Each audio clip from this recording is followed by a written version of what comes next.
Bom dia, sétimo ano, como vocês estão? Aqui é a professora Gabriela, professora de Geografia de vocês. Espero que estejam todos bem. Gente, deixa eu dar um aviso para vocês rapidinho. Aqueles que fizeram a atividade da aula passada, parabéns por vocês terem feito, terem se esforçado. Aqueles que não fizeram por algum motivo, por favor, faça essa semana ainda, tá?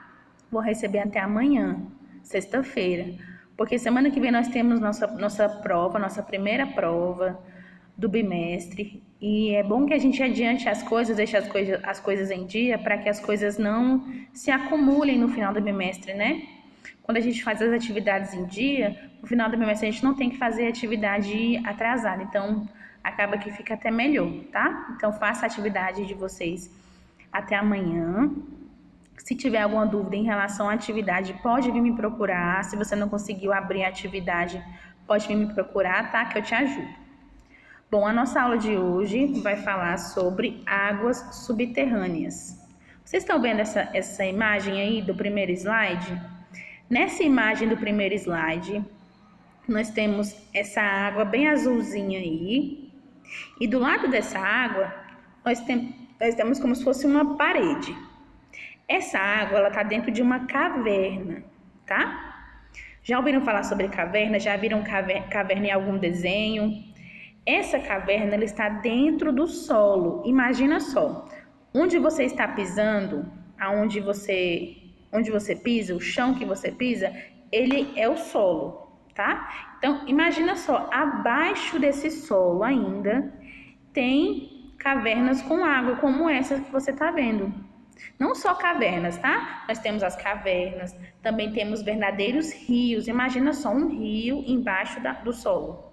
Nós temos também, além de rios e cavernas com água embaixo do solo, nós também temos pequenas drenagens, que são pequenas veias de água. Ou seja, nas regiões onde você tem mais natureza, tem mais campo, você tem aquelas chácaras, quando chove, essa água ela entra dentro do solo, tá? Então, acaba que aquela água da chuva que entra dentro do solo, ela acaba ficando armazenada dentro daquele solo. Então, vamos fazer um teste. Se na sua casa você tiver algum espaço que não tenha algum piso, algum espaço que tenha contato direto com a areia, ou algum vasinho de planta, ou alguma areia que você tem em casa que não está usando, faça o teste. Pega um copinho de água e coloque em cima dessa areia, ou em cima dessa terra. Se na sua casa não tiver, mas na sua rua tiver algum espacinho que tenha um pedaço de terra, sem ter nenhum piso, só a terra, faça esse teste. Pega um copinho de água e coloca essa água em cima daquela terra ou daquela areia. Você vai ver que rapidamente aquela areia vai absorver aquela água. Por quê? Porque aquela água ficou retida naquele solo, ficou retida naquela areia.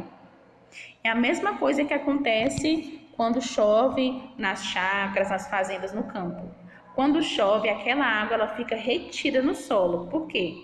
Porque aquele solo tem a função de abastecer aquela cidade. Professora, como assim? Já ouviram falar das bacias hidrográficas? Professora, o que é uma bacia hidrográfica? Gente, bacia hidrográfica é um espaço que tem água doce e essa água doce é distribuída para a população. Vocês já devem ter visto aqui mesmo na saída de Águas Lindas, quando está indo para Brasília, tem aquela região que parece um rio, assim, aquele ali é uma bacia. Aquela água vai para a população. Então, você imagina, aquela água, ela vem das águas subterrâneas. Então, você tem um solo recheado de água, e essa água desse solo subterrâneo, ela acaba ajudando, ela acaba escoando para os rios, para as bacias hidrográficas, tá? E nós temos também, quando a gente vai estudar as águas subterrâneas, elas são denominadas de aquíferos, lembram? Então, toda água subterrânea que a gente for falar, elas são chamadas de aquíferos. Então, você tem diversos aquíferos, tá? Anota no caderno de vocês isso. Assim que terminar a aula, vocês pegam esse slide, anotem esses conceitos no caderno de vocês, porque eles vão ajudar muito vocês na hora da prova, tá bom? Então, continuando, águas subterrâneas. Você tem os aquíferos, esses aquíferos são águas subterrâneas. Então, as águas subterrâneas são chamadas de aquíferos. No Brasil, são bastante presentes e volumosos. Então, nós temos muitas águas subterrâneas, ou seja, muitos aquíferos no Brasil. Por quê? Porque no Brasil chove bastante.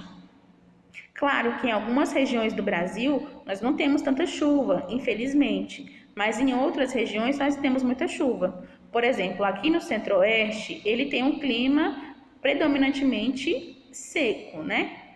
Só que nos períodos de chuva chove bastante e essa chuva desse período já serve para nos dar suporte ao longo do ano inteiro. Então, quando chove, o solo tem uma capacidade muito grande de reter essa água e os rios e as bacias hidrográficas também, que são suficientes para poder nos manter ao longo do ano, tá?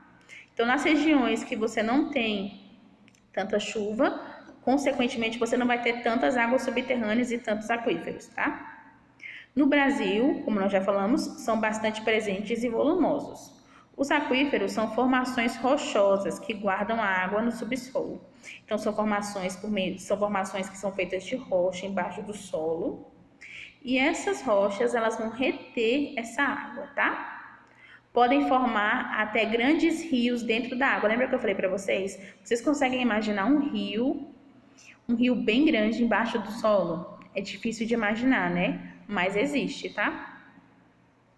São responsáveis pela distribuição de água doce para a população, como eu tinha falado para vocês antes. Essa água da chuva que o solo retém, essa água ela pode ser usada tanto para escoamento dos rios, tanto para escoamento dessas bacias. Também tem aqueles chamados poços artesianos. O que são os poços artesianos? São poços de água que as pessoas fazem geralmente nas chácaras, nas fazendas, que elas perfuram aquele solo até encontrar água. Isso é muito perigoso, porque quando elas perfuram aquele solo até encontrar água, imagina só, ela vai perfurando aquele solo e aí ela bate numa camada que tem muita água. A água pode até jorrar por ser muita água. Por quê? Porque aquele solo conseguiu reter muita água, tá? O Brasil tem um dos maiores aquíferos do mundo. O aquífero são, na verdade, 2. Então, anota no caderno de vocês. O Brasil tem os maiores aquíferos do mundo. São chamados aquífero Guarani e aquífero Alter-Dião. Gente, a aula foi essa. Espero que vocês tenham conseguido entender um assunto sobre águas subterrâneas. Eu já tinha gravado uma aula antes sobre os aquíferos, né? E agora a aula sobre águas subterrâneas. Caso vocês tenham alguma dúvida, podem vir me procurar, tá? Eu sugiro que ao final dessa aula, quando vocês assistirem, peguem esse slide, dá uma olhadinha no slide, anota esses conceitos, que não são muitos, no caderno de vocês, que eles vão ajudar vocês muito na hora da prova, tá? Bom, é isso, gente. Obrigada e tchau.